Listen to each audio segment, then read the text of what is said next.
We have our last chapter, which is chapter 16, which is a natural crossover from how we looked at percentages. If we look at the previous example, 1512, exercise 1512. Something familiar? How did we handle that one? Well, one school had a decline in enrollment of 12% and now has 352 students.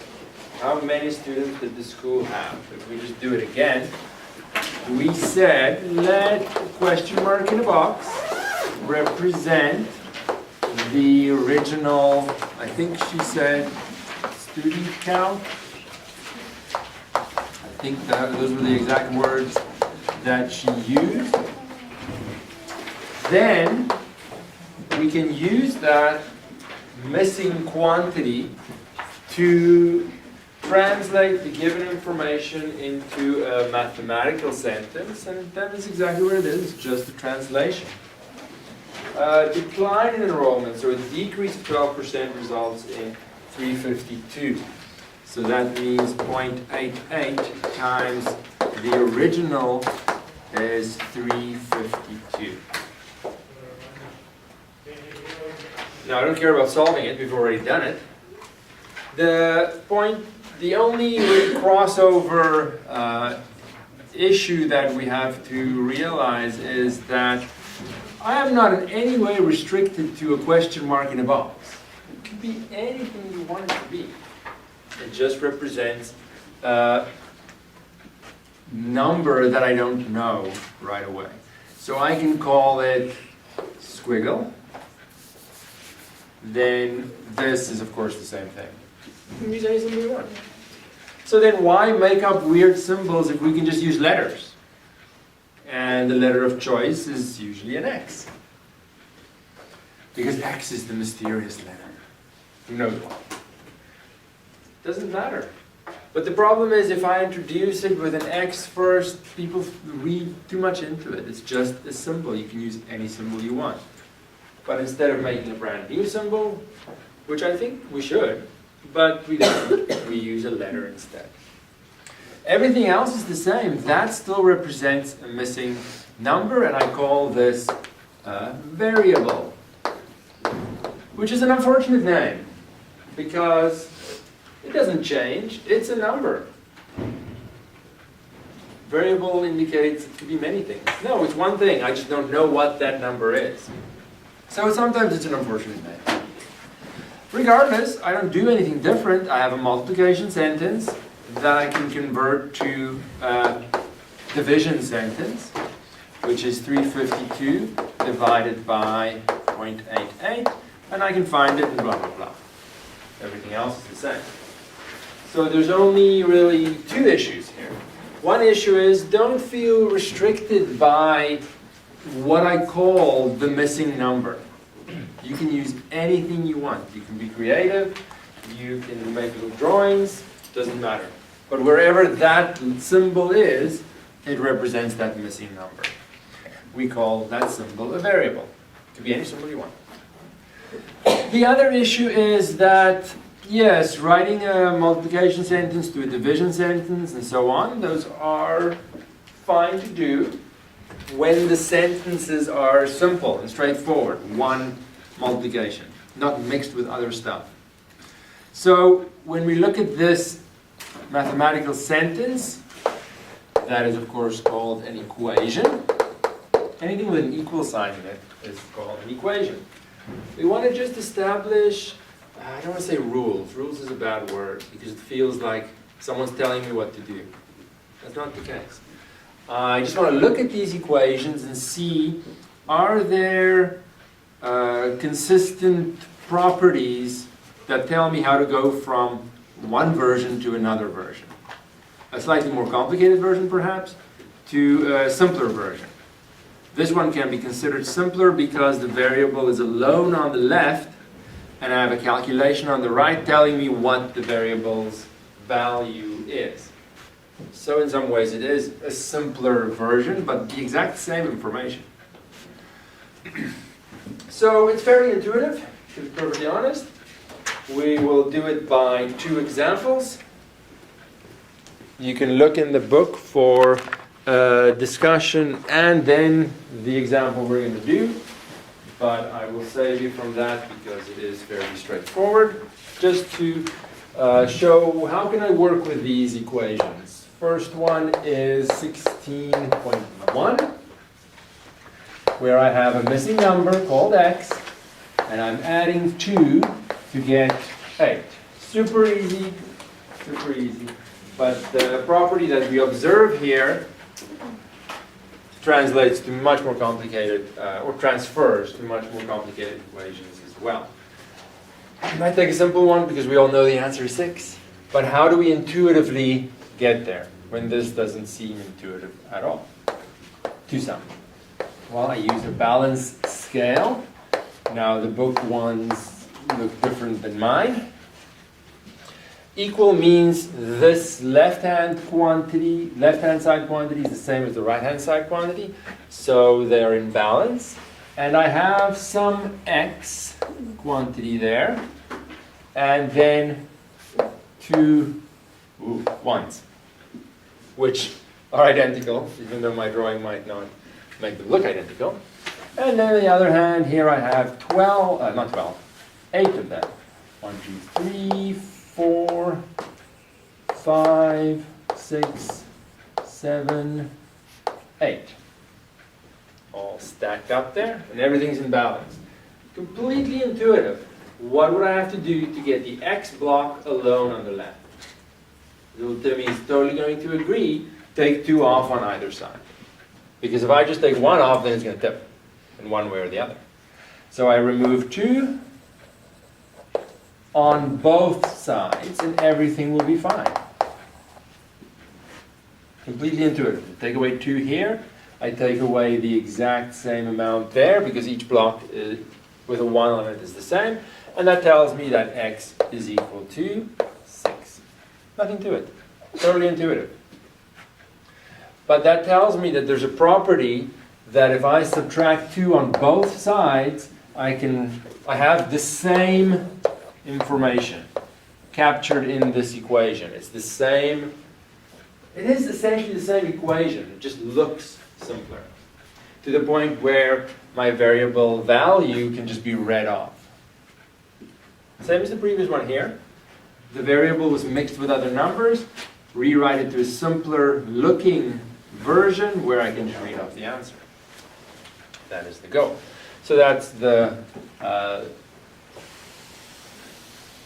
one for addition, some an equation with a plus. And for subtraction, you can have the same argument by simply adding blocks instead of taking them away. So I'll leave that one. The other example is 16.2. So I don't want to waste your time too much by repeating what's already in the book. You can read it if you want to. There I have an equation, 2x equals 8. What kind of mathematical sentence is it? An addition, subtraction, multiplication, or division sentence? Multiplication. If there's nothing between the number and the variable, there is a times symbol. You can totally put it in. But, math is all about being lazy, efficient, and writing less to a point is efficient, I suppose. So when it's a number and a variable that you're multiplying together, we don't write the times symbol, and we all agree how to read that. So what does that mean? Positive equal sign, so everything is balanced in my scale. I have 2 x's, 2 x blocks. Whoops, that does not look like an x. Stacked, however, I don't care. And I have 8 of these little ones. 1, 4. I'm going to stack them like this. There they are, 8 of them. Everything's in balance. Perfectly intuitively, how do you get 1 x block alone on the left side? This is where you say something. If I have double the amount that I'm looking for, what should I do on both sides so everything's still in balance? You should divide by 2. I should split this in half and then split that in half as well. Then everything will be in balance. Still. So I'll just say casually split in half. But what am I actually doing when I do that? I'm dividing both sides by 2 to get x equal to 4. Again, the information in the equations, these are the same equations. They just look. One looks simpler than the other, and the simpler version is so simple that I'm reading off the answer. So, this leads me to, I'm not going to call them rules, and I invite you to not call them rules ever. Because if you're telling me to use a rule versus telling them how equations work, one creates negativity and the other one a little less. If you're telling a kid to do something because it's a rule, they're instinctively not going to want to do it. So, there are 2 things we can do to an equation so that the information that's captured in it is the same. So let's write that out. What did I just say? Let's just say it like that. The 2 things one can do to an equation without changing its information, what it's saying. It's a sentence, it's trying to say something.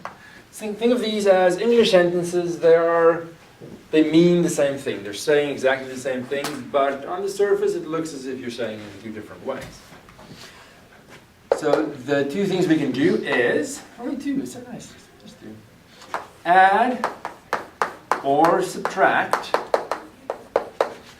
a number or quantity, whatever the quantity is, number, quantity, whatever, on both sides of the equation.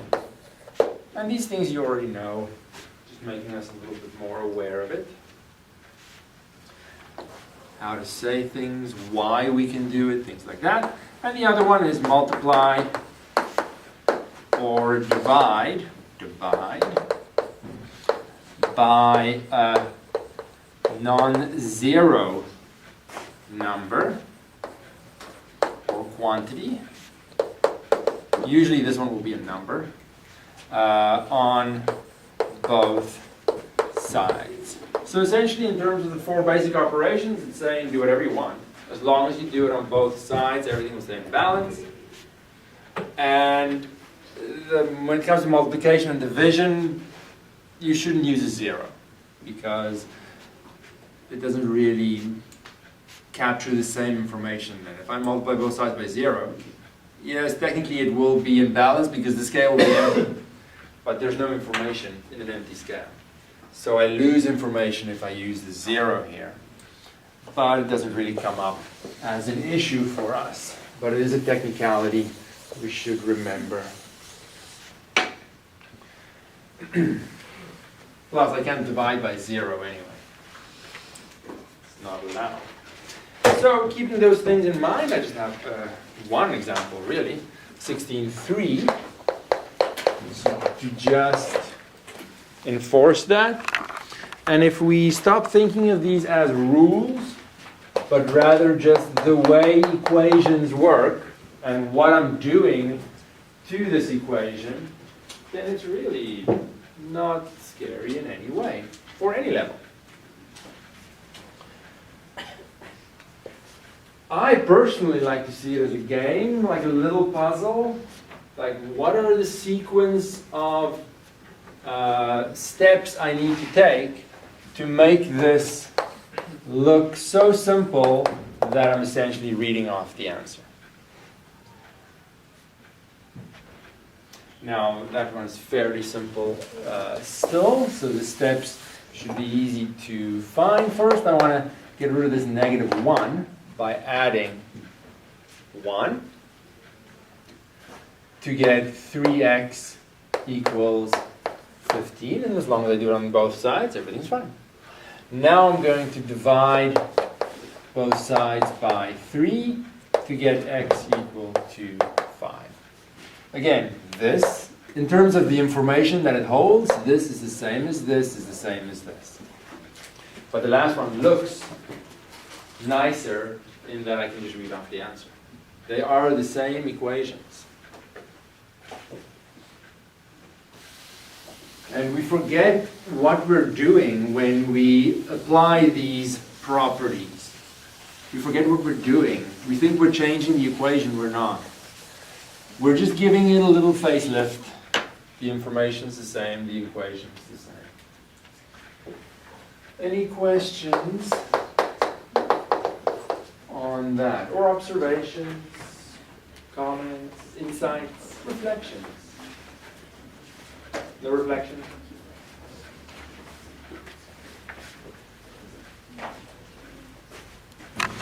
All right, now we're doing the same thing, but wrapped or hidden behind a word problem. 16.4. 2 times a number increased by 1 is 15.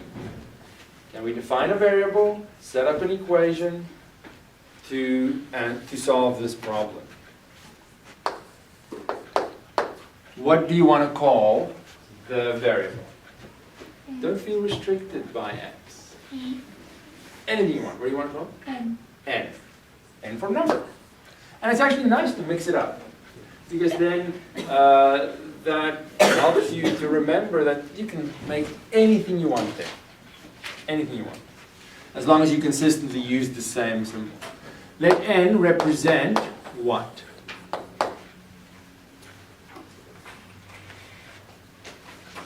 What does n represent?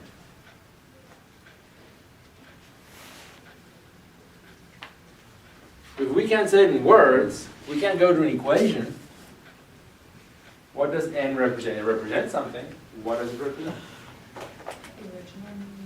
Yeah, there's only one missing number here. You can call it the original.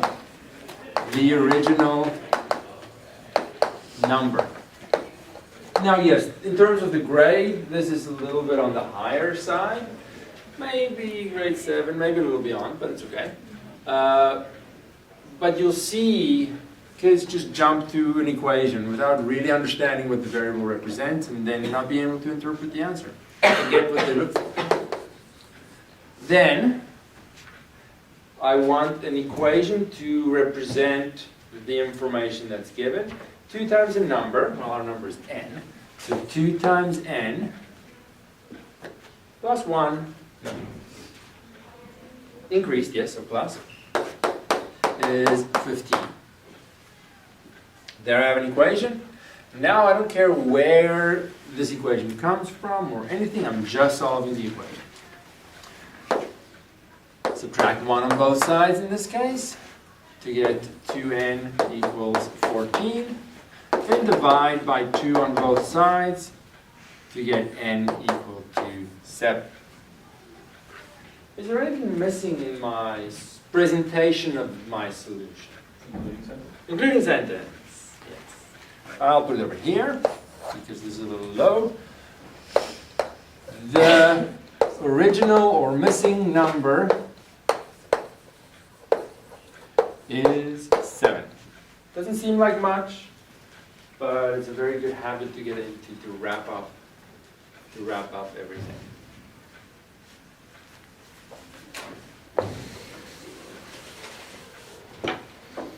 Alrighty. Very, very handy problem-solving tool. Even though I may not teach it directly like this to little kids, I know I have it if I need to figure out a problem. And then once I figure it out, I can think, okay, how can I represent this or get to this answer in other more intuitive ways, perhaps. So, not to make a big deal of it, but I have other properties to simplify calculations. They call them expressions. We have 3, the commutative property, the associative property, and the distributive property. Which, when you think of these with numbers, is really nothing. This one says, I'll do an example first. If I have 2 plus 3, it's the same as 3 plus 2. No one's going to question that. No one's going to question that. I can use a minus. I can't use a minus, only a plus. But if I do a multiply, then it's also the same. So these only apply to plus and multiply, because those are really the only 2 operations. The other ones are just those in disguise. So these properties are only defined for plus and multiply. So then you can say, more generally, for any a and b, if I add a and b, they represent any number, it doesn't have to be a 2 and a 3, I can flip them around. And if I multiply them, I can do it in any way that I want. So as soon as you go to letters or variables representing numbers, people read it differently, but it's not different in any way. So you use specific numbers to convey the property, or in general, doesn't really matter to me. Associative property, if I have 2 plus 3 plus 4, I can do the 2 plus 3 first, and then the plus 4. Or I can do the 3 plus 4 first, and then the 2. Actually, I'm just going to do these with numbers. Doesn't matter. We're not ever going to really state them in general. For multiplication as well, if I have 2 times 3, and I multiply that by 4, I could have multiplied the 3 and the 4 first, and then the 2. It really doesn't matter. And that's easy to convince someone that is going to work for any numbers. Distributive property is the one that mixes the 2. If I have 2 times 3 plus 4, I can do it in 2 pieces, 2 times 3 plus 2 times 4. Less intuitive perhaps, but you can do it with little blocks. Can be done. There's no need to state these things in general. You have properties concerning both separately, and then one that sort of links them together, because they are linked in a way. That one only goes one way, not the other way. I can't swap the plus and the multiplication. All right, so those are things to keep in mind, but probably all of you know them already, just to work with equations and make them a little simpler if I need to. I have a little example for that, 16.5, where I have something that's going to require some properties first, before and maybe in using those properties, I will have a simpler version of the equation to just read off the answer anyway.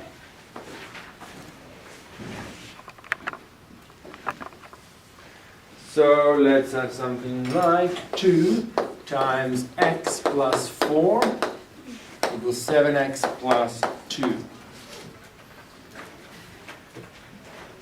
We have to see x just as another number. It could be a 3 for all I know.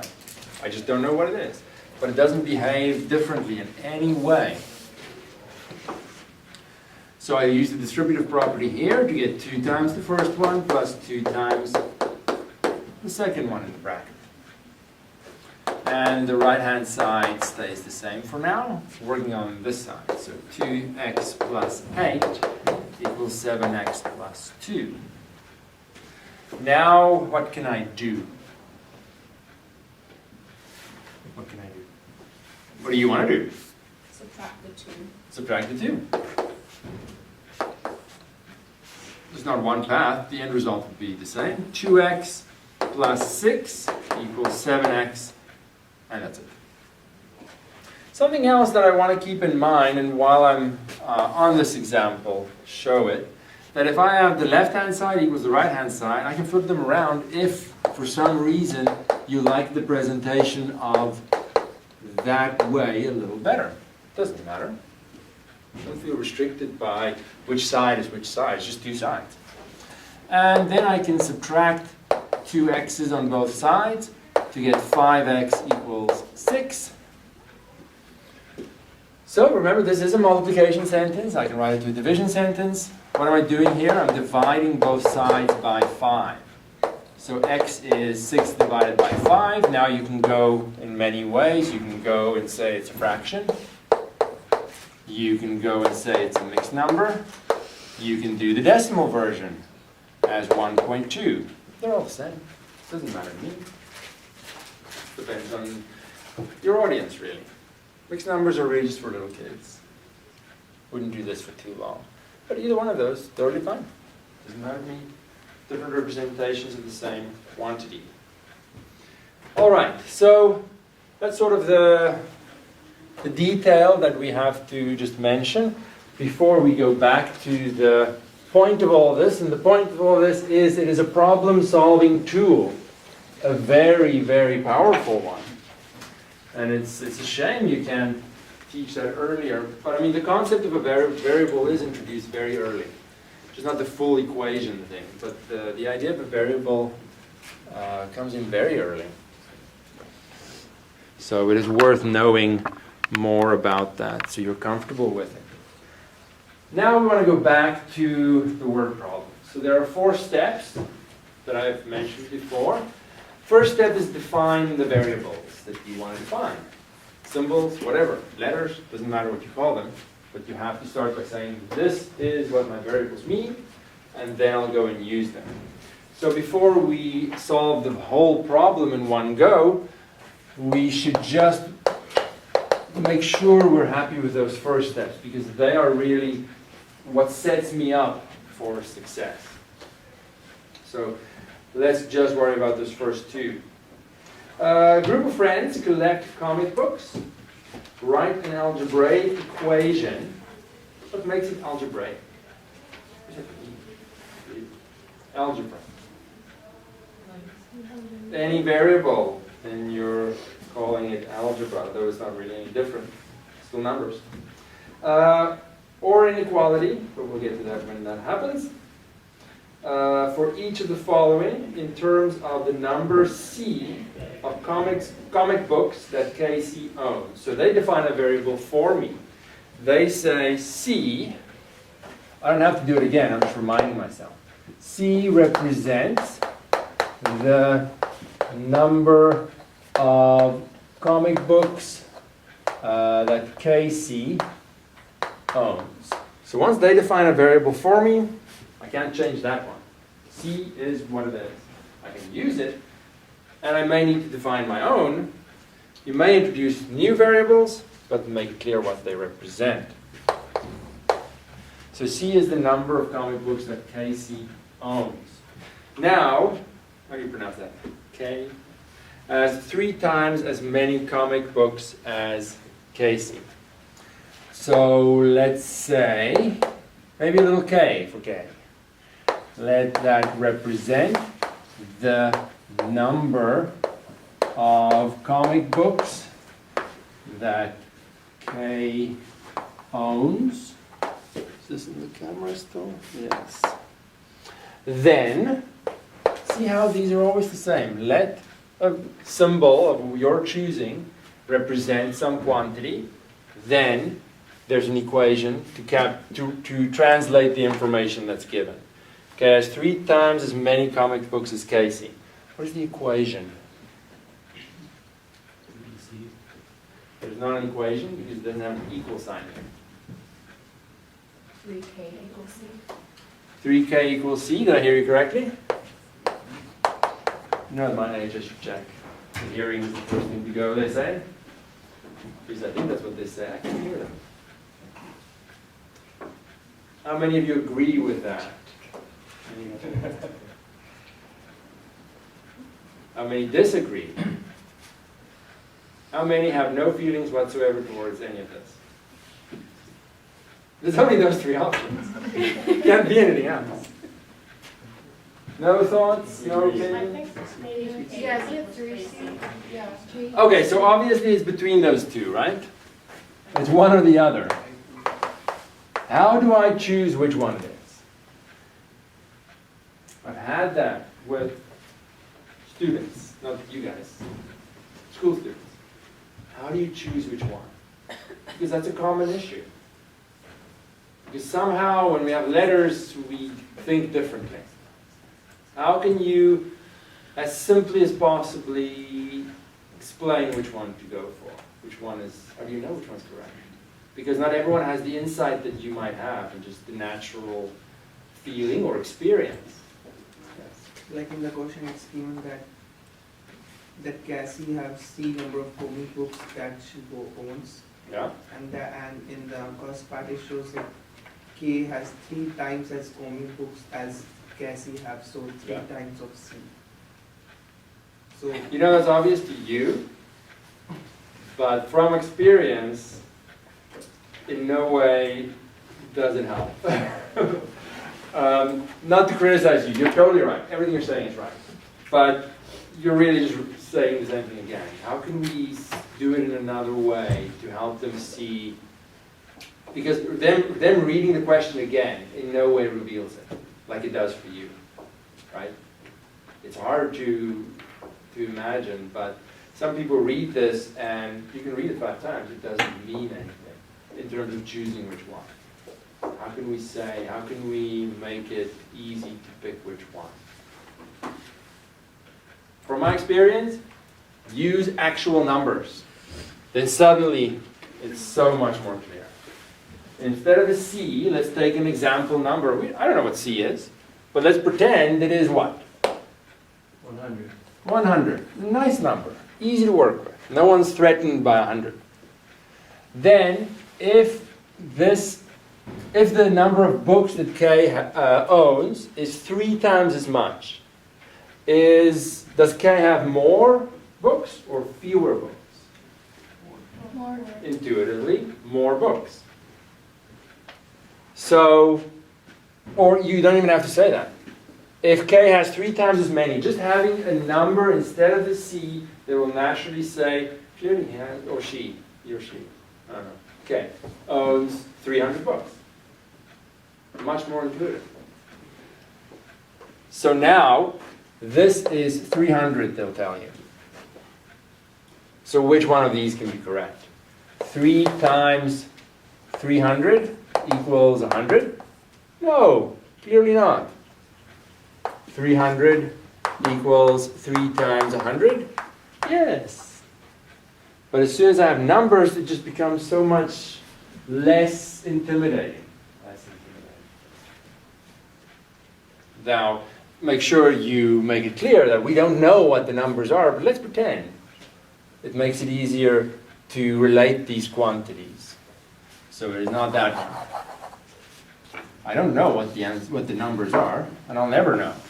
But it gives me a way to verify an equation. And you came up with 100. I was in no way restricted by the 100.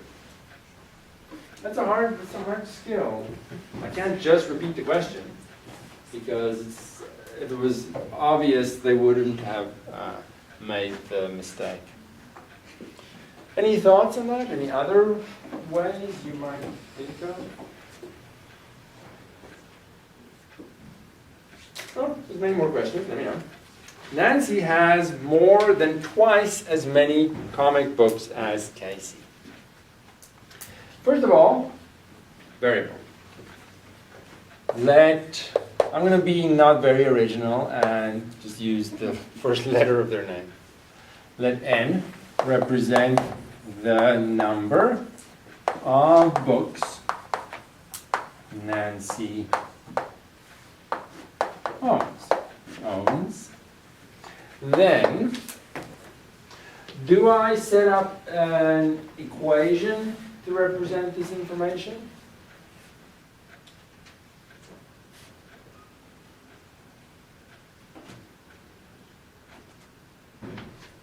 Or are there other things that could happen let me ask it this way. If I have a balance scale, I should probably do it on camera. If I have a scale and I'm looking for Nancy, well, not Nancy herself, N, and C, is it in balance or does it tip one way or the other?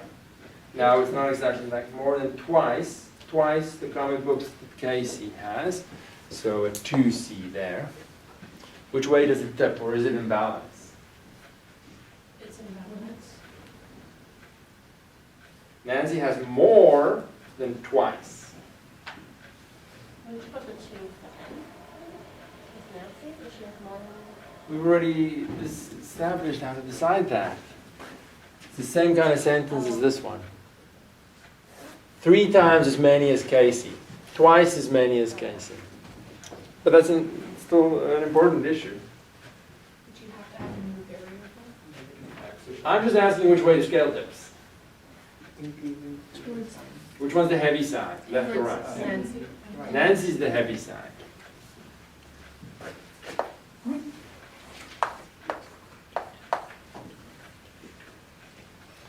Now, in this case, lower means more, which is also maybe a little counterintuitive. So I have an N quantity and twice as many as Casey has.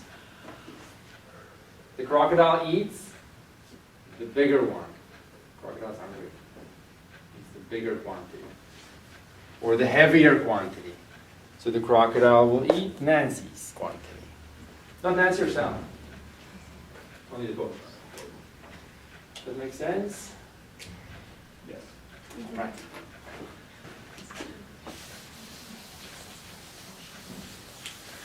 I don't know what I'm going to be faced with when I'm teaching little Timmy one day. I have to over-prepare. It's not going to be exactly this. And it's not always going to be variables. It could be one variable and numbers, but the issues are all there. Crocodile, yeah, it's still there, early on.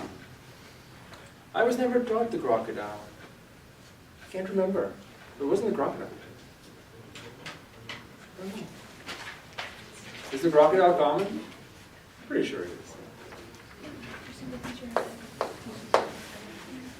All right. Very important question. And I will reward you in a midterm with questions like this. For putting in the effort now. 3. Where do I get these names? I steal them from textbooks. Jinfa, if that's how you pronounce it, I apologize if that's actually your name, has only half as many comic books as Casey. So, should I just keep going with my first letter or mix it up? First letter is fine. You can use a capital, of course, as well. Let the J represent the comic books that Jinfa owns. How do you feel about that sentence? If you were to grade something like this, let's suppose the roles were reversed, and I write that, and you have to grade it, will you give me my mark or not? You're like, nah, I'll give you nothing. Why not? That is technically not correct. We all understand what we mean. But based on this sentence, it sounds like J is a set of comic books. No, J is a number, not books. It's a difference. Difference. So the number of comic books. J is a number. If you want to play it safe, you can always just have the word number in that sentence, regardless if it sounds perfect or not. You have to make it clear that you understand a variable represents a number, not some other thing like a book. Then, is this an equation that I'm setting up, or is it unbalanced? The only is a little deceptive. Forget the only. You don't need the only word there. An equation. It's an equation. That is what, you know, they use these names, and I don't know if it's a he or a she. It's very confusing. That is how many Jinfa has. Very similar to the others, twice as many, 3 times as many, half as many. So the half goes with the C. But you can use numbers, like 100 for C, and then very intuitively Jinfa has 50, because only half as many. But as soon as we have letters instead of numbers, somehow we lose some intuition. We lose intuition, but we gain a lot of problem-solving abilities, so that's a trade-off. Intuition's overrated. In this case. 4. Fortuna has 4 more comic books than Kai has. Not Casey. Anyway, let's go with an F to represent the number of books Fortuna has, or owns, or whatever. Then, is it an equation or not? I guess that's the first question. No. Because yes was first. She has 4 more. Not just more, but I know exactly how many more. So you want to be as precise as possible, so an equation has a little more information. There's a difference between the sentences. Fortuna has more comic books, and Fortuna has 4 more comic books. One has more information than the other. So, I have an F, and K has, where's K? I can use my K, and I'll update it in a second. So I'm relating these two right now, because those are the people in the question. It's an equal, she says. But they're not the same. How do I make sure that equal is correct? There's something missing. Plus 4, where does the plus 4 go? Over here. Again, if you're not sure, use numbers, and suddenly it becomes so much more obvious. You can use that, or you can relate it back to C. Is that what the question asks? Yeah, so I do have to use this as a temporary step on the way to that. So F is equal to K, which was 3C plus 4. So that is what we're looking for. Any questions on that? I'm spending time with this instead of the big ones, because there will be a page where I'm just asking things like this. Not the whole problem necessarily. Once I have the equation, the rest is pretty straightforward. It doesn't require a lot of thinking.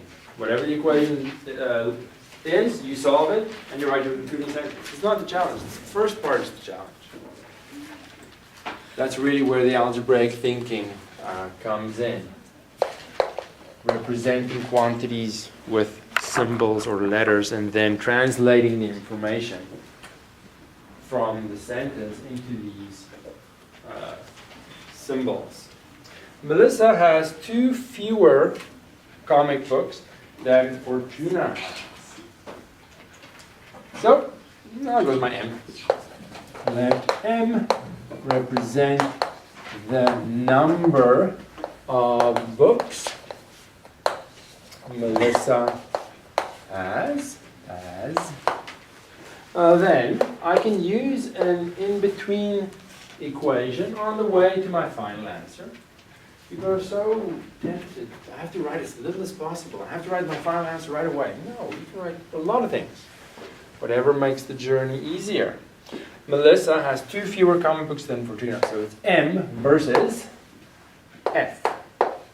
Is it an equality? Yeah, there it is. Well, am I setting up an equation? Yes. Sorry, it's not an equality right there. With an adjustment it will be. What do I add with the equal sign? So the equal sign is true. F minus 2. Let's check.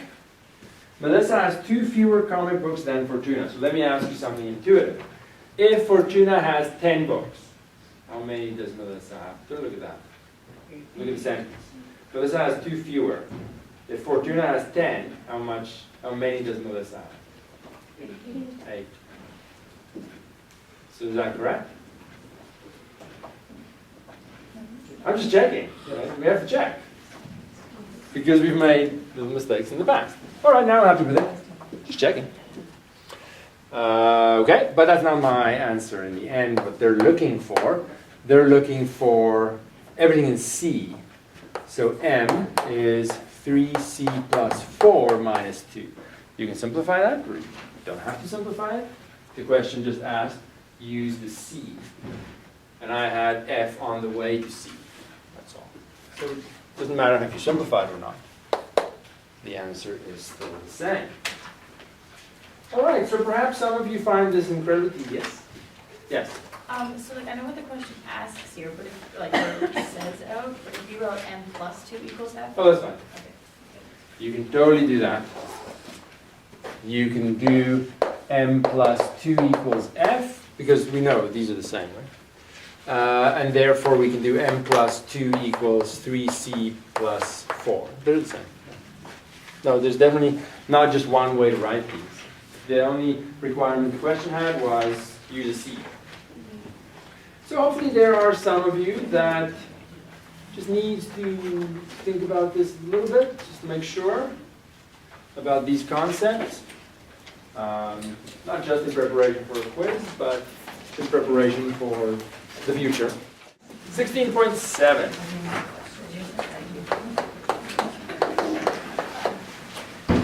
Please, also in the test, make sure that you're reading the question right. There are going to be some like this, like 16.6, which just ask me for the equation. Define a variable, set up an equation. Don't solve the equation. You can solve the equation, but that's not what I'm looking for. And in some of those cases, you're just using a variable to express something or translate something. There's no equation to solve. So read the question carefully.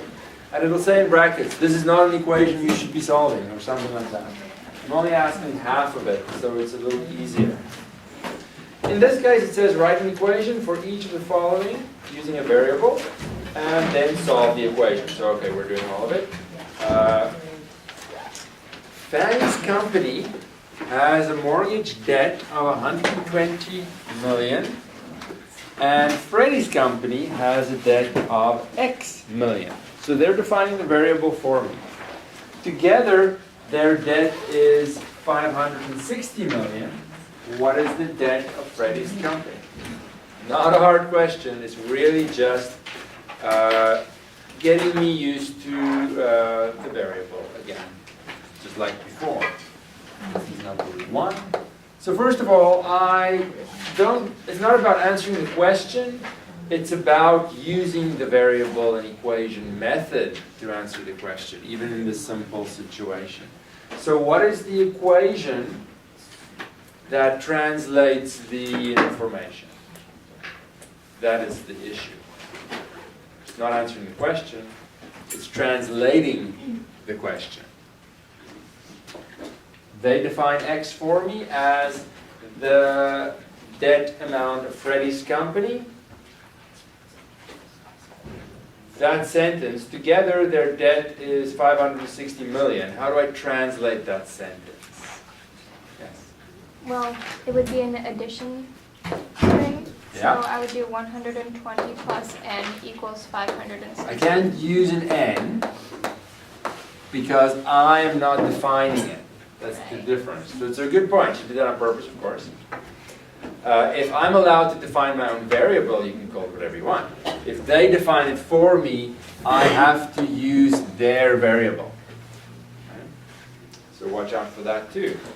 Excellent. Now they do ask in the question, solve the equation. So I'll go one further, but it's so simple. Although to little Timmy it won't be. Whatever grade little Timmy is, maybe 7-ish. Yeah, maybe 7. Depends. And I get 560. Now it's not a full word problem. They're defining the variable and solving, they say solve the equation, not solve the problem. So this is all they're looking for. 560. I'm just, is it Monday? Feels like Monday, sorry. Let's pretend I did that on purpose to just see who's awake, but that's not. All right, so very simple, just focusing on that variable. Looking out for little things, like they're defining a variable for me. I have to use that, things like that. Number 2, the price of a ticket to Animal World is $32 a day. Tanya bought 1-day tickets to Animal World and to Air Park for herself and 4 of her friends for $300. What was the 1-day price per person at Air Park? A little more to this one. Not as straightforward. So first of all, how many people are involved here? 5 people. And all of them have tickets for everything? No? No. Sounds like it to me, but I might be misreading it. What are the ticket distribution? Who has what kind of tickets? Important lesson here, we need to not be self-conscious or insecure about reading it as many times as you need to read it. Especially in a test. No one knows how many times you're reading it. You can read it 10 times. Doesn't matter as long as you are happy and clear about the information. She buys the tickets. She buys tickets to Animal World and to Air Park for herself and 4 of her friends. It sounds to me, but please correct me if I'm misinterpreting it, that all 5 people get all kinds of tickets. Sometimes the wording is weird, and you should definitely check. Okay, so now the question, so the total is 300. So the question is, what was the 1-day price per person at Air Park? Because I know the Animal World ticket. So now I have flexibility to define my own variable. First of all, what do you want to call the variable? And then, what does it represent? The choice is yours. Do you want to make a symbol? Do you want to use a letter? Smiley face. Smiley face, I like it. Like classic or emoji? Emoji. Okay. Let smiley face represent what? Air Park ticket price. The Air Park. Let me check my camera here. I have space. Oh, lots of space. Ticket price. Because I'm talking about price, the fact that it's a number is implied there. But if you want to be just overdoing it and just throw the word number in there, I'm totally fine with that. It's not a grammar class. I don't care how you phrase it. Then,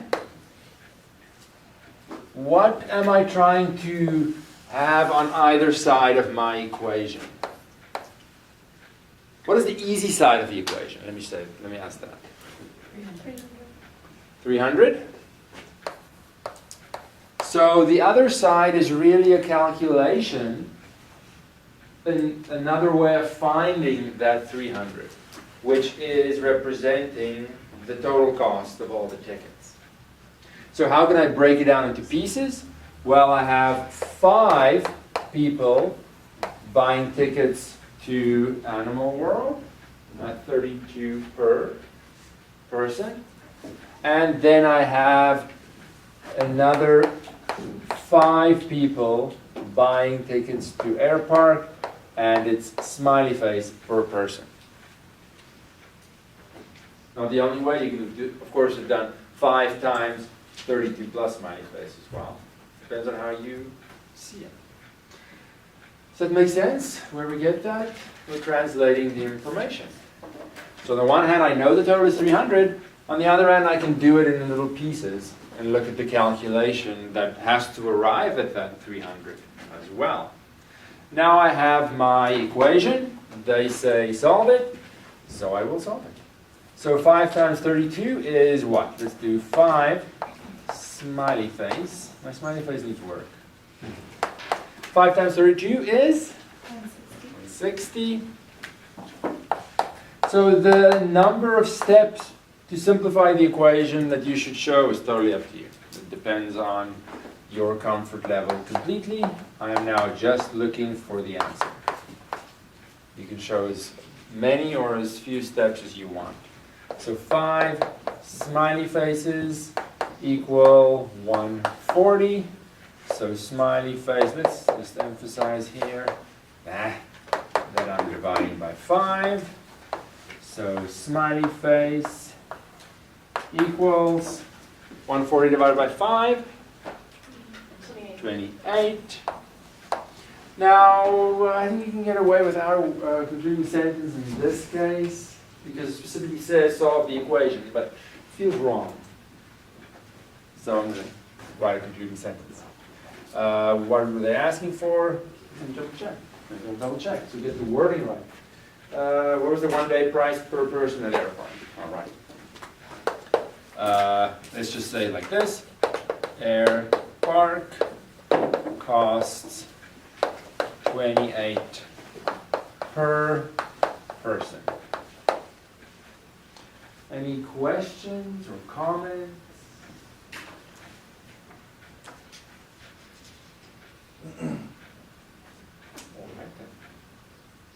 Yes. Just one, might be kind of silly. I like to show a lot of detail when I'm doing this. You can show as much detail as you want. Okay. It's actually better. It's actually better to show detail. But time-wise in a test, I understand that you want to optimize it so you don't have to show as much detail. But it's always easier to read if there's a lot of detail. Makes it easier for anyone who reads it to understand. All right, we have more.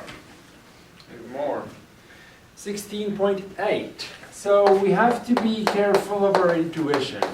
And this method of variables and equations is there because guess and check doesn't always work with messy numbers.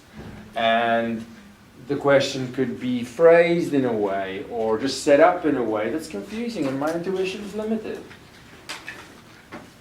Intuition varies from person to person, and it's not something I can rely on necessarily.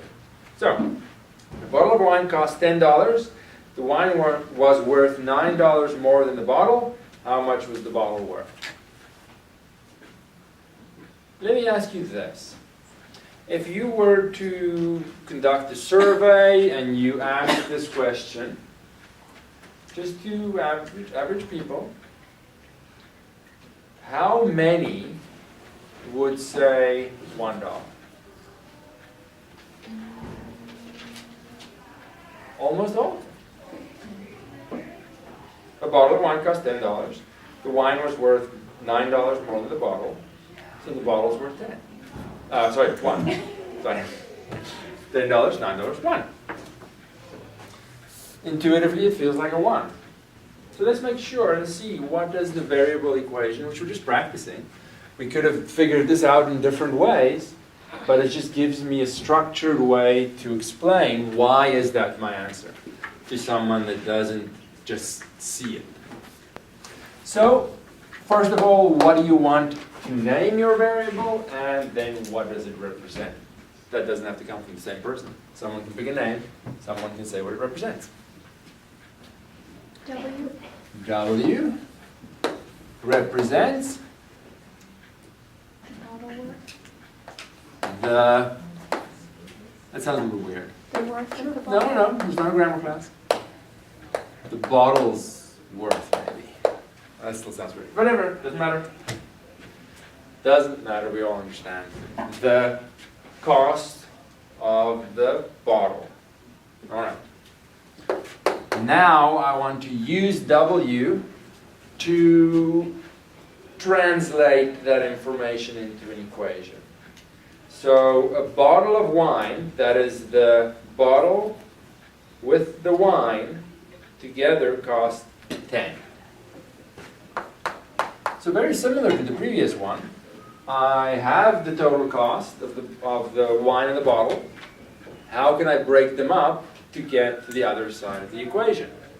Well, the wine and the bottle. So let's say here bottle. Very informally, bottle plus wine. Right? What is happening up there? Okay, I don't want to know. Just keep the door closed. Do we have a lock on it? Bottle plus wine, right? Informally. So the bottle is our W. And the wine, the cost of the wine is represented by 1.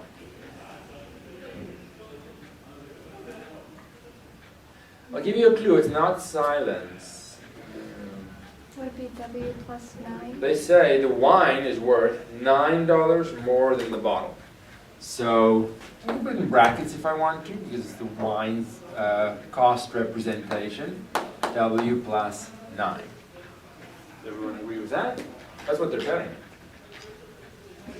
So this was just informal for me to set it up. So now I have an equation. I've translated the information. By the associative property, these brackets don't actually matter. And I can put the two W's together. And then I have a 9 equals 10. Subtract 9 on both sides to get 2W equals 1. Divide by 2 on both sides to get W equals a half or 0.5. My concluding sentence, the wine costs 50 cents. Bottle, sorry. W sounds like wine, sorry, bottle.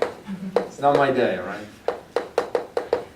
Bottle. I was like, yeah, wine? 50 cents? Whew. Sign me up. So it's a little counterintuitive. Maybe not to you personally. You were like, I knew it. But in general, try it with random people or your friends. Most people would say $1. And this method is there to give me an option outside of my intuition. Because I can't always rely on my intuition. Any questions on that? Comments? It's counterintuitive. It is. And there's no shame in admitting it. I admit my intuition is terrible. To the point where I don't even pay any attention to it anymore. I don't even try. Because it's not something I can rely on. Sometimes, yes, but I can't know that in advance. All right. Next one is 16.9. No, not every question is trying to catch me. Intuitive dilemma. Most of them are straightforward, and it's just a matter of going through the motions. David has 3 times as much money as Rick. Together they have $400. How much does each one have? Now, disclaimer, for the purposes of word problems in this course, you can't get away with just, get emotional about this, you can get away with just one variable. Even though there are 2 things we want to know, I want to keep it as simple as possible and define just one variable. We don't need 2, but you can do 2. The problem is if I have 2 variables, I need 2 equations, and it just becomes a little messy. And not everyone likes that. So to simplify things in general, let's define just one variable. And often, not always, it depends, often in a situation like this, I find the easiest variable for me to work with is the smaller amount. Not always, but usually the smaller amount. So between David and Rick, which one of them has the least amount of money? Rick. So she's going to make my equation a little nicer if I go, let's go R for Rick. R represents Rick. Now, personal reflection. If you're given that in a test, how many of you would write that exact sentence? You don't want to say. Is it right? Represents Rick's money. The money, it's a number, it's not a person. R isn't a person. So Rick's money or something indicating number, amount, quantity. That's the variable. It's a common mistake, so I want to point it out every now and then. Then, before we go to the equation, we have another person. We have David. David's money can be represented using this R. I can sort of recycle it and represent David's money with that same variable. It's not going to be R exactly, but it's a calculation using R. If they say David has 3 times as much as Rick, how much does David have if Rick has R dollars? 3R. And that way I can get away with just one variable by using that variable to represent both quantities. Then I can translate the information they give me into an equation. Where is that? Together they have 400. Well, that's pretty simple. That Rick's amount plus David's amount has to be 400. So you get 4 times R equals 400. You don't have to write the division every time. You can just say it. Especially when it's so straightforward. Then all I need is a concluding sentence and I'm done. My concluding sentence has to refer to both to answer the question. So Rick has $100 and David has 3 times as much, 300. That was pretty straightforward, pretty standard question. But it still comes in 4 steps, if you look at it. First step is define variables and represent quantities. Then my equation is my translation step. And then solving the equation, however many steps you need to show, concluding sentence. Always 4 steps. All right. Pretty straightforward one. I don't want to rush through them, so let me know if you have any questions or comments or concerns or anything at all. Next one is 1610. 1610.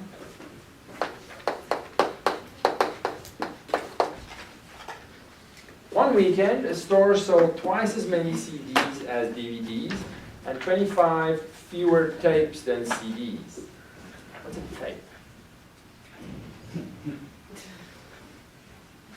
Let X represent the number of DVDs sold. So they define it for me. Don't have a choice. I have to use it. Express the number of CDs and tapes sold in terms of X. Just like we used an R there. How many of each were sold if 100 items were sold in total? So there's multiple questions here. They're really just trying to guide me through those steps. So they define X for me. I can emphasize it here to remember it's the number of DVDs. So then the number of CDs is something, and the number of tapes is something else. I should really swap out tapes for something, because who knows what that is. Okay, so X is the number of DVDs.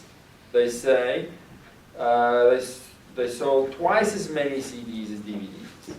So how many CDs did they sell? 2X.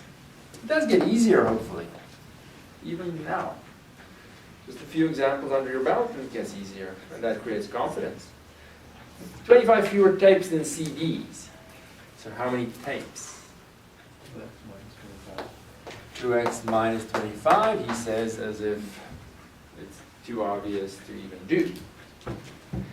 Now, how many of each were sold? If 100 items were sold in total. So now, the given information is, add all of them up, and I get 100. 100? 100.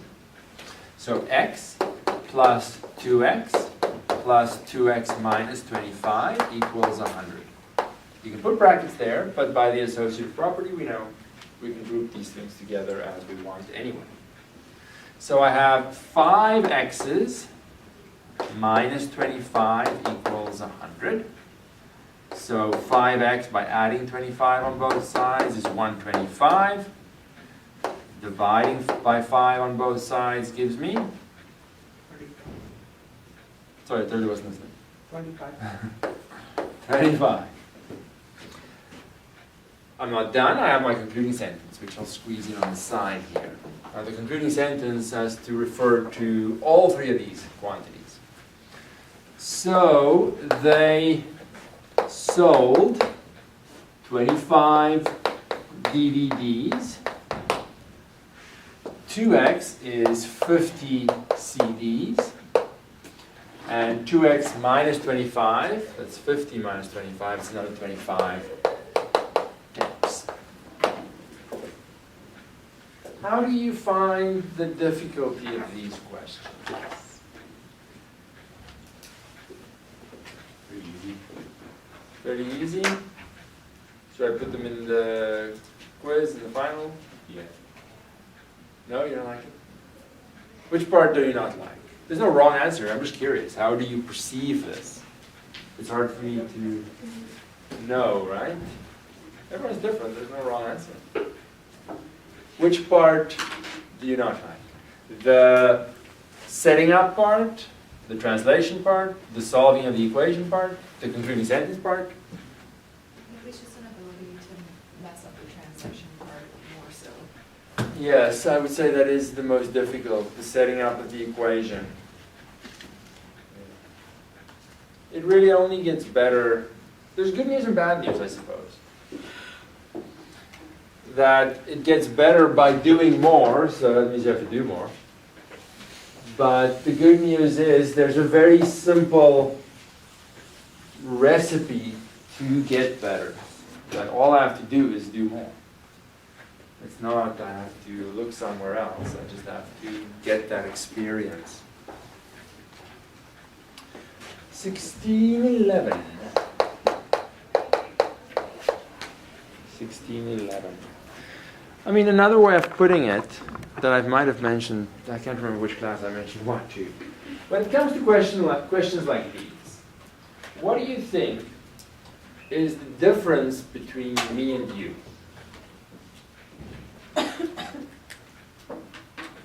Is it intelligence? There's no difference.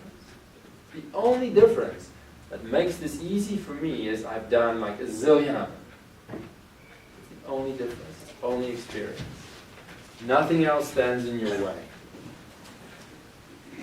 There's no deeper insight here that I'm using that you can't have. It's only experience. In a small town, 3 children deliver all the newspapers. Abby delivers 3 times as many papers as Bob, and Connie delivers 13 more than Abby. If the 3 children delivered a total of 496 papers, how many papers does each deliver? Now, because I'm starting to build that experience, I already see this is very similar to the previous one. Very similar. I have 3 things. I can define 1 variable, and from experience, I also know that defining the variable as the smallest quantity will make it just a touch easier. Not that I have to. It's going to give me all the advantages to be successful in this question. But, first of all, I have to decide, if I want to go that route, who is delivering the fewest number of newspapers? Well, Abby delivers 3 times as many as Bob, so definitely Bob is less between those 2. Connie delivers 13 more than Abby, so who delivers the fewest? Bob. So one option is to go with Bob's amount. What do you want to name the variable? B. B. B represents the number of papers Bob delivers. Don't say B equals Bob. That will make me very sad. Very sad. Then I remember that for this course we only need one variable. So I want to represent the other quantities using this variable B. Abby delivers how many newspapers? 3B. And Connie delivers how many newspapers? 13 plus 3. I don't remember. So that I don't believe you, let's pretend I actually need to look. Connie delivers 13 more than Abby. 13 more than Abby. So it doesn't matter how you write it. I like my variable first, but that's personal preference. 3B plus another 13. Is this step the problem step? I'm just curious. Don't acknowledge my existence whatsoever. Denial is not the way to go here. Now, I have to accept my experience limitations and work on them. I want to translate the other information, which is the total number of papers, into an equation. I've been building up my experience. I see it's very similar to this. Put them all together and I get 496. B plus 3B plus 3B plus 13, 496. Now it's just an equation. I have my ways of simplifying and solving the equation. I have 7B's plus 13, 496. So 7B's equal 496 minus 13. I'm not actually thinking, I'm just waiting for you. 483. So B equals 483 divided by 7. Use a calculator, it's fine. 7's not the nicest thing to work with. Do it in your head if you want the challenge. It doesn't matter to me. What do you get? 69. Now I go back. Do I have this space? I'm going to squeeze it in here to just sum everything up. So Bob delivers B exactly. So 69 papers. Abby delivers 3 times as much. What's 3 times 69? 20? 7 papers. And Connie is the last one. Delivers that plus another 13. So 220. And you can always check, do these numbers add up to 496? Sort of as a safety. That doesn't guarantee you did it right, but it does help. The more we do them, the easier they will get. That is not my opinion, that is proven fact. That's how it gets easier. Now, how many you need to do for it to be easy, that depends. But eventually you will get there. And I find the variable and equation method very comforting. That I don't need to have any insight. I don't need to guess. I don't need to know anything. I just go through the steps and I'll find the answer. 12. Three brothers, Tom, Dick, and Harry, ate a whole apple pie. Tom ate twice as much as Harry, and Dick ate 1.5 times as much as Harry. What part of the pie did each brother eat? Now, there's nothing better than a word problem with fractions. It just doesn't get any better. Really combining your favorite two things into one. Can't think of anything better. I know you don't have to say anything. It's obvious. Now, what do I do for a variable? So we're going to stick to my strategy of the smallest amount for my variable. Just makes it a little easier in general, but in this case, because I have fractions, let's read this again. They all eat the pie. Tom ate twice as much as Harry. Dick ate 1.5 times as much as Harry. So when I read it, all those things are relative to Harry's amount. Whether the largest or not, it might be simpler to define Harry first, because the way the sentences are phrased. Let's be unoriginal and say H represents, what does it represent?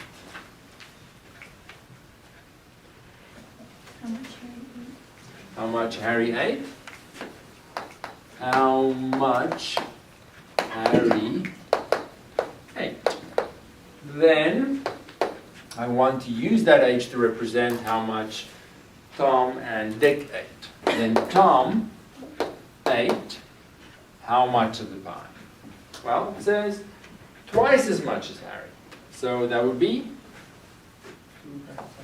2 times x of the pie. And Dick ate how much? 1.5 times as much. So what do I write here? 1.5. 3 or 2 times that. You can write that. It just looks uncomfortable. I don't like mixed numbers when I'm actually doing calculations. So you either write 3 over 2, or you write 1.5, whichever one you prefer. Isn't it H instead of X? Because we choose H as a variable. 1.5 times as much as Harry, and Harry is. See, I'm so conditioned to use X. I fall for the same thing as well. Mixing it up is a really good idea. I don't even think about it, just write X. Yeah. But not X, it's H. So it's not that the mixed number is wrong, it's just bad form. It can be very easily misread. Of the pie. So it's best to avoid it. All right. Now, can I translate the information? I hope so. But what is the translated information?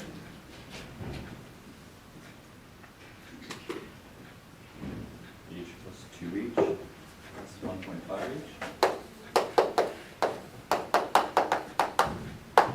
each. Equals? 1. 1 pie. 1 pie. All right, so I put them all together. I have 3, 4.5. And of course, you can go fractions, go decimals. They're all the same. Doesn't matter. Most people are more comfortable with decimals, so do it this way. So I divide both sides by 4.5.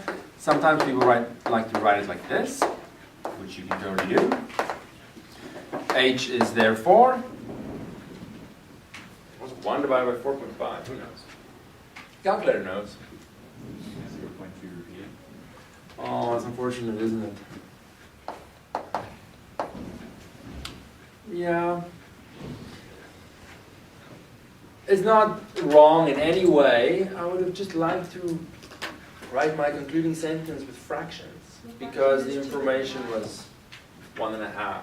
Sorry? The fraction is 2 over 9. So you can do either one. It's like nice, more presentable maybe.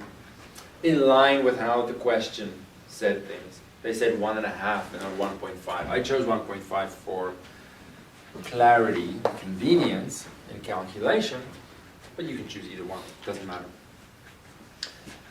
So Harry 8 2/9 of the pi. I'm just going to write of the pi at the end. Tom ate twice as much, and this is easier now as well. Obviously 4/9. And what's the other one? Dick ate 1.5 times as much as Harry. What would that be? You can go one of two ways. You can actually use this to make it a fraction. But you know what? They ate 1 pi. So what's the missing fraction?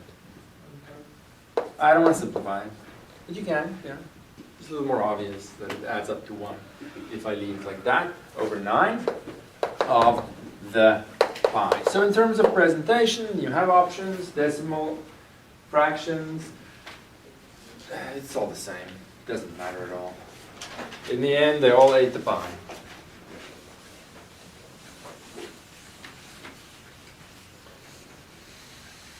Should I put a word problem in the test that has equations, variables, and fractions? No?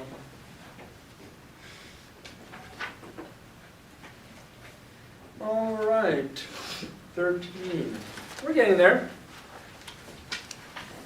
If we can finish just these 2 last ones today, we are well on our way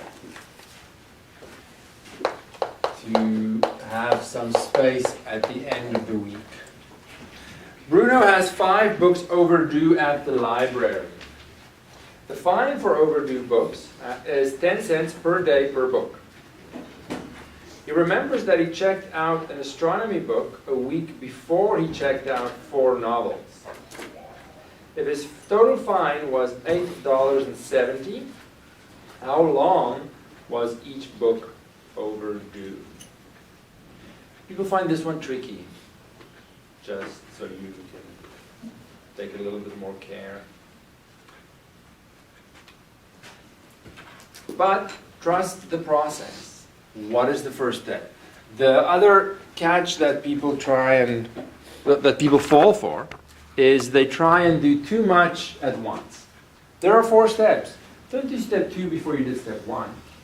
Don't look for the answer, which is step 3 really, before you've done steps 1 and 2. Start with the first step. Don't worry about the rest. What are they asking for? How long was each book overdue? So do I want to focus on the astronomy book, or do I want to focus on the novels? That's up to you. Doesn't matter to me. Which one do you want to focus on for the variable? I have to pick one, right? Astronomy book. So then what is your variable name? B. B for astronomy? That makes no sense whatsoever. Astronomy book. Okay, well what about, okay, fair enough. Star, since it's astronomy. Yeah. All right. I like the creativity. I can do a star. You just do the A thing. You're making it way more difficult. What is the A thing? I don't know. You write an A, and then a big line through the Not- A, not the little one. You write a big line through. Like this? Yeah, and then connect the lower ones with the opposite. Like this? No, other. Do you need a lesson? I think I need a lesson in star writing. I don't have your elementary school skills. Not a skill, man. I learned that in like kindergarten. Clearly it's a skill that I lack. So that, Okay. and then, Oh, well, I mean, that was terrible, so No, I sorry, understand. but there you go. Sorry, I'm teasing. Did not think of that. All right. That would be astronomy, right? I've learned something today. See, we all have room for And improvement. then you erase the inside line. Oh, what, you have to erase these guys? So, no, you don't have to for this, but like when you're drawing them as a kid, I would erase it and then you'd actually have a nice star. And you can color it in. So you all have room for improvement. There's always something to learn. Let that represent the what? Exactly. Not the astronomy book. What does it represent? The daily charge? No, because they give me daily charges 10 cents. So that's not unknown. The time. The time. So let's be specific. Number of days. The astronomy book, I'm just trying to squeeze this in here, is overdue. So it's this one's tricky because of the identification of the variable. Okay. Then, I also need to know how long the novels are overdue. So then the number, it's a little tedious to write these down, but you want to be as clear as possible. Number of days, the novel, or let's say one novel is overdue, is represented by what? Well, I'm going to have to read this again. He checked out an astronomy book a week before he checked out 4 novels. So how long is the novel overdue if the astronomy book is overdue star days? Would it be star minus 7? Star plus or minus 7. Well, I'll practice my star while you figure out if it's a plus or a minus. Hey, I'm getting better. Just like word problems, the more you draw a star, the easier the star becomes. She says minus 7. Does everyone agree with her minus 7? How can we help ourselves to figure it out if we're not sure? We've done it before. Pick an actual number. Let's pretend my astronomy book is overdue 10 days. If I checked out the astronomy book a week before the novel, how long is the novel overdue? From 10. 70 or 3? Let's say again. Let's suppose we have a number. Let's suppose I took out an astronomy book 10 days. It's overdue 10 days. I took out the novel I took out the astronomy book a week before the novel. How long is the novel overdue? 17 or 3? 3. Because the astronomy book was taken out first, so there's a longer overdue period. But as soon as I have numbers, suddenly it does become much easier. How do I get 3 from 10? I minus 7. All right, we might not finish this one. That's okay. Now, they tell me, actually I kind of want to stop here and let you think about it. They tell me that, yes, it's 10 cents a book per day, per book. And the total fine is $8.70. So clearly, let's go all cents and say 870 cents, right? Because it's 10 cents a book. Do not worry about a decimal point. Just go all cents. It's 10 cents per day per book. How can I calculate my total overdue fee? And then I know it should be $8.70. I'm going to pause there because we have to cross over to you actually trying and thinking. Because the quiz comes and then it's just you on your own. And then we'll start there tomorrow. So we had that. Let's just read the question again to remember, mainly for me. I have 5 overdue books. The fine for overdue books is 10 cents a day per book. And he checked out an astronomy book a week before he checked out 4 novels. So the novels are overdue a little less. And the total fine was $8.70. Now you can go in dollars, but that creates decimal numbers. Why would we bother? So we can also go everything in cents. So the total fee that he has to pay, total fine, is $870. Now how do I calculate the total fine using the different kinds of books and adding them up, obviously? So what is the fine for the astronomy book?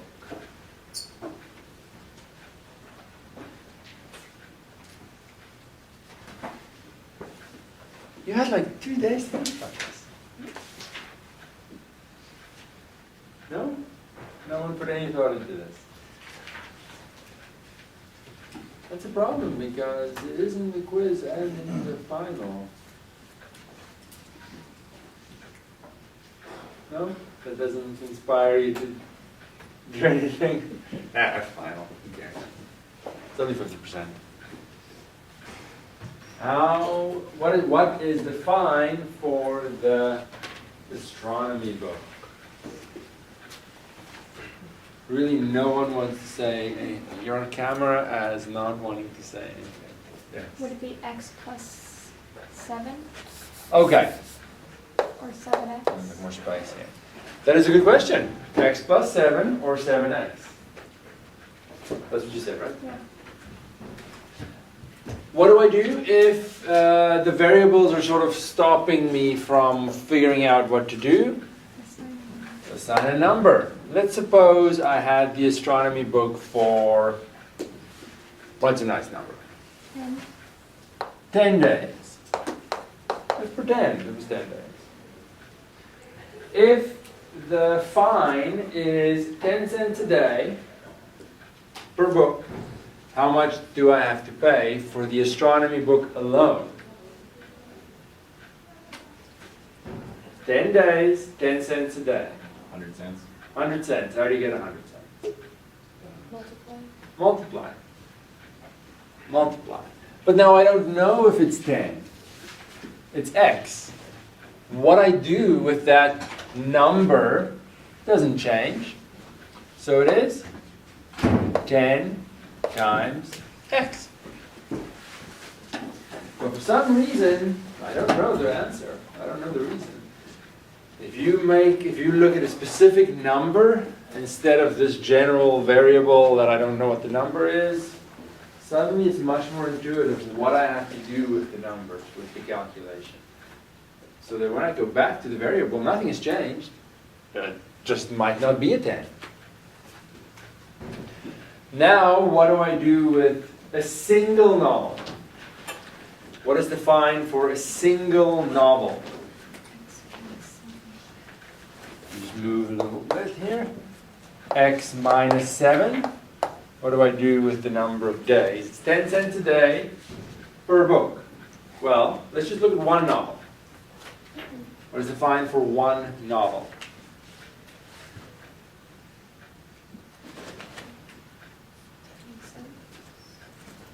Let me rephrase that. How do I calculate the fine for one novel? Just in words, not looking at that. How do I calculate the fine?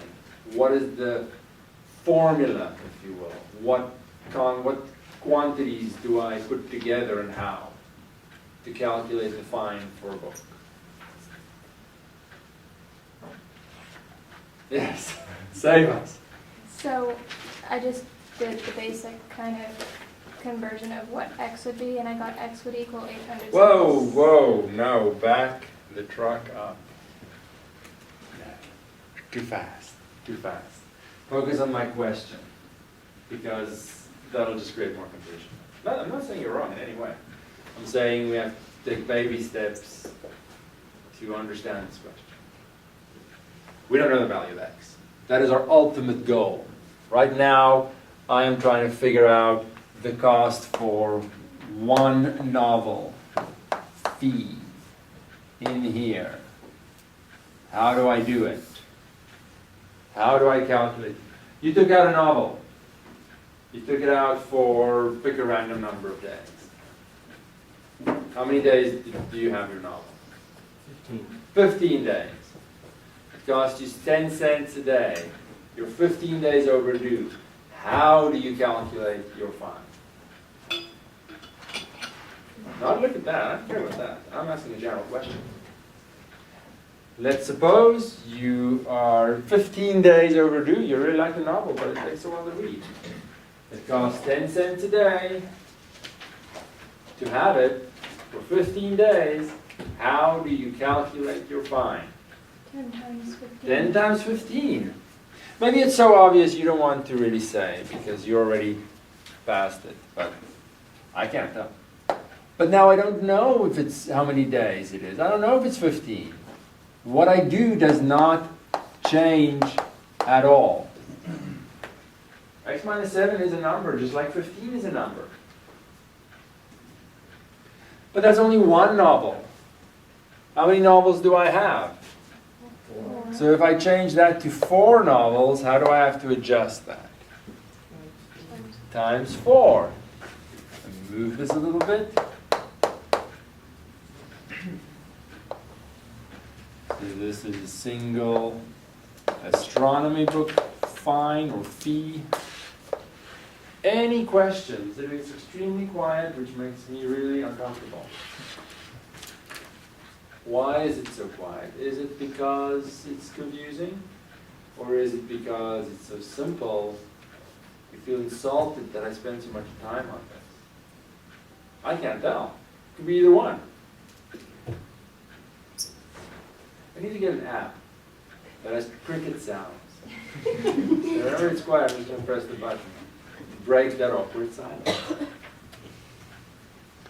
All right, so now I have my equation. Now it doesn't matter where the equation comes from, I'm just solving for x.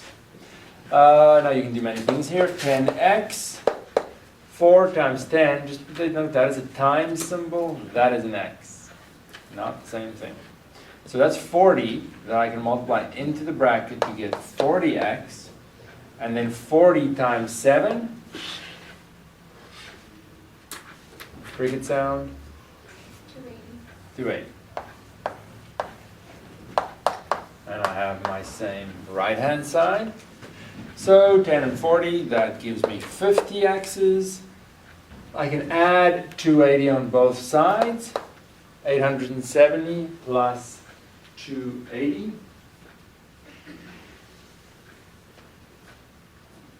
Not everyone at once. 1,150. Squeeze it in.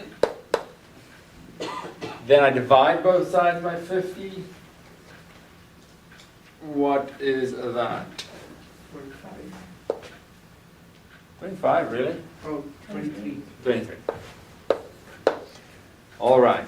So, concluding sentence that I'll squeeze in over here. Now I check my question, make sure that I answer everything they are asking, and sort of in the same words as well.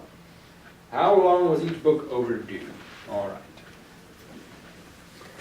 The astronomy book was overdue 23 days. The novels were overdue how many days? 16 days.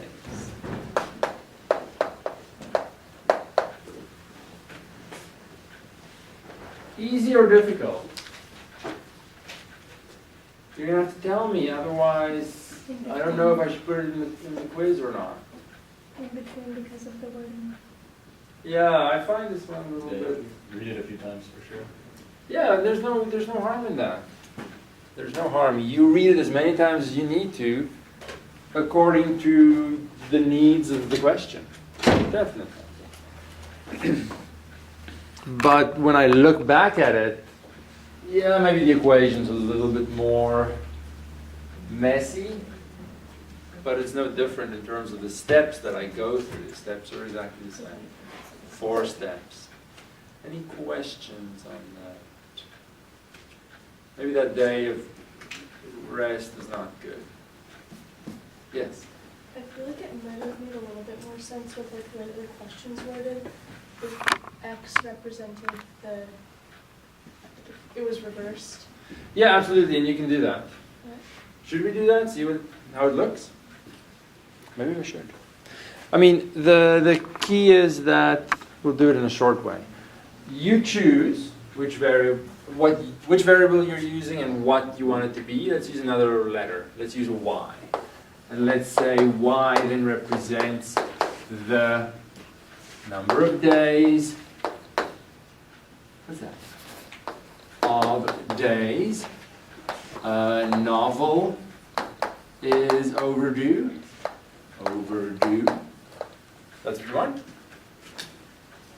And at the beginning, I might not know. Well, how should I define it? What's the best, most convenient way to define it? Don't know.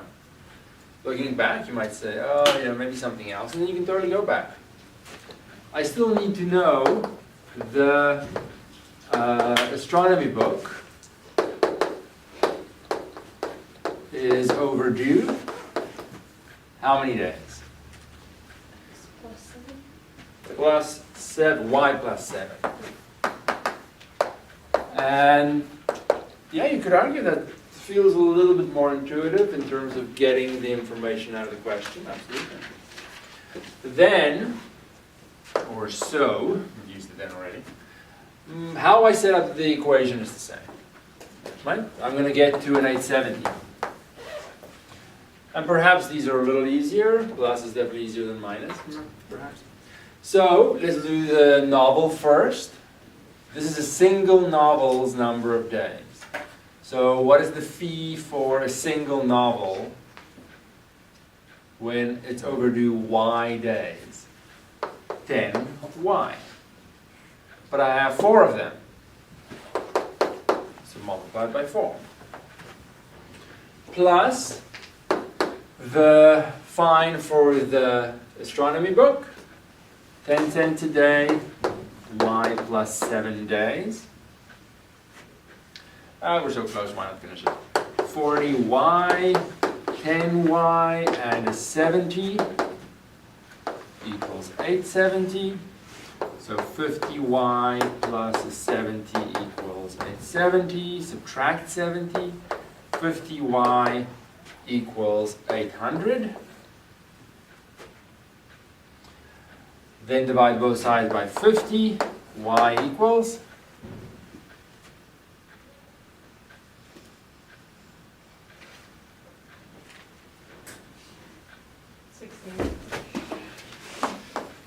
60. So of course my answer should be the same.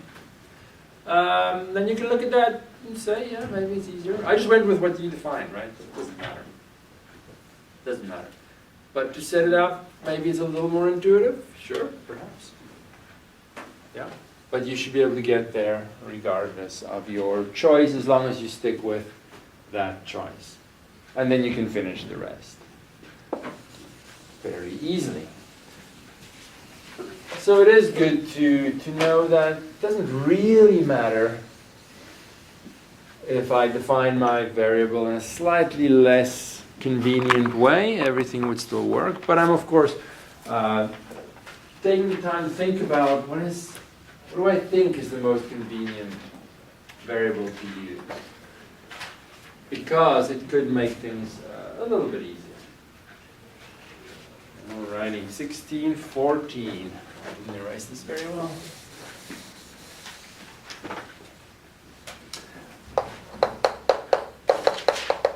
Let's see if 1614 is more difficult, more confusing. It's not even really difficult. In the sense that they're all the 4 steps I just have to go through. Let's see. Kai, Paul, and Judy made $2,520 for painting a house. Kai worked 30 hours, Paul worked 50 hours, and Judy worked 60 hours. They divided the money in proportion to the number of hours worked. If they all earned the same rate of pay, how much did each earn? What do you want to call your variable? Hourly Yes, because that is exactly what well, that's not really what they're asking. They're asking for, in total, how much did each person earn. But because I know the hours, if I can find the hourly wage, I would be able to answer the question. What do you want to call it, though? W represent the hourly wage. And yes, defining the variable does get easier if I put some thought into it first, help set up the question, make the rest potentially easier, and the more I do it, the easier it gets. Then, they're looking for three different things, really. But if I can if I can represent for each person the total amount that they made, it has to add up to 2520. So I can break it down. Who's first? I just read. It doesn't really matter. Then Kai made how many? Paul made a certain number, and Judy made a certain amount that I can now figure out. Because they say Kai worked for 30 hours. 30 hours at W dollars per hour. How do I calculate his total amount of money? 30 times W is equal to 2520. 30 times W. Well, I don't know yet. I've broken them up, right? 30W. Paul? 50 hours W dollars per hour. And Judy, can't remember. 60. Together, that should add up to 2520. So 30W plus 50W plus 60W should be 2520. And there's my equation. A little simpler than the previous one, I would say. So I have 8140 W equals 2520. I'll continue here so it's not too low. W equals, well, I divide both sides by 140. What your calculator says? 18. Nice. 18. Did I answer the question? Yes and no. To someone that doesn't understand variables, no. I'm going to have to really spell it out for them. And I look back at my question and ask and see what did they ask for? How much did each person earn? So I'll have to write that out. Tedious perhaps, but as clear as possible. So here's my concluding sentence. Kai made or earned or whatever 30 times 18. 540. Paul is next. Paul made 50 times 18. 900.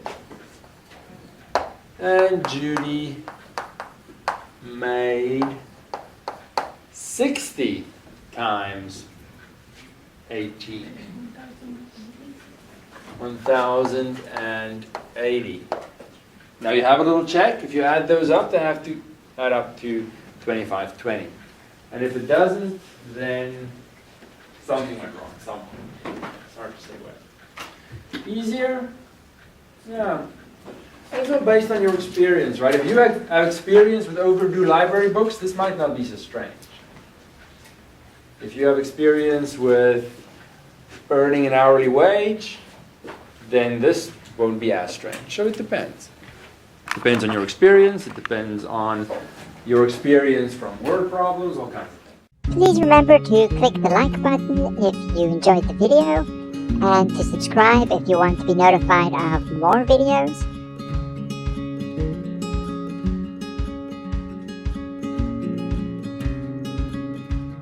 Thank you.